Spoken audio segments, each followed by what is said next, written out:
Formal nang naghain ng apela ang bansang China sa United Nations upang idulog nito ang banta ng Amerika. Napatawan ito ng mga nakakatakot na tarepa sa lahat ng mga produkto nito ng pamapasok sa US.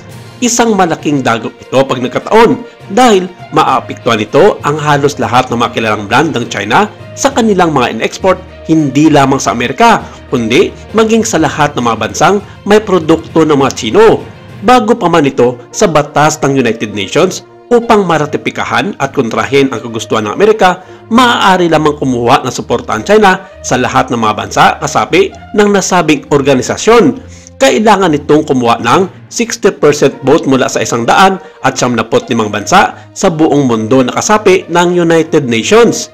Sa lahat ng mga ito, tanging 86 pa lamang ang nagpahayag ng kanilang suporta sa China tungkol sa inapilan nitong tariff exemption mula sa US at kailangan pa ng 15 bansa upang makuha ng China ang kabuuan ng boto.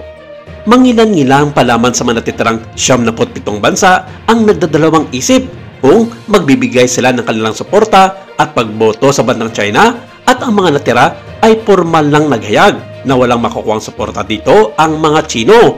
Isa ang Pilipinas sa hindi pa nagbibigay ng kanilang yes or no vote para sa apela ng China sa United Nations at walang makapagsasabi kung ano ang magiging pinal na suporta nito para sa pagboto.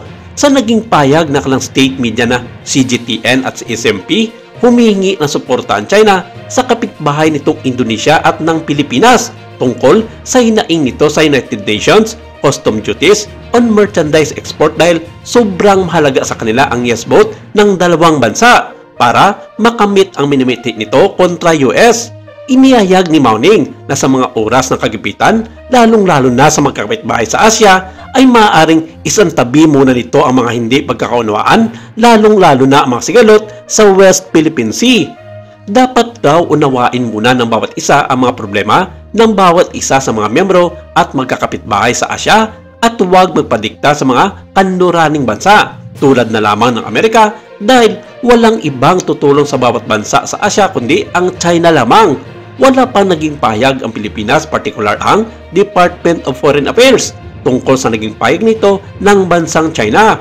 Pero nauna nang sinabi ng ahensya na lahat ng mga desisyon nito tungkol sa mga pagtalakay sa United Nations ay pinag-iisipan at sinusuri ng maayos ng ating pamahalaan para maging parta sa anumang desisyon na gagawin ng United Nations governing bodies.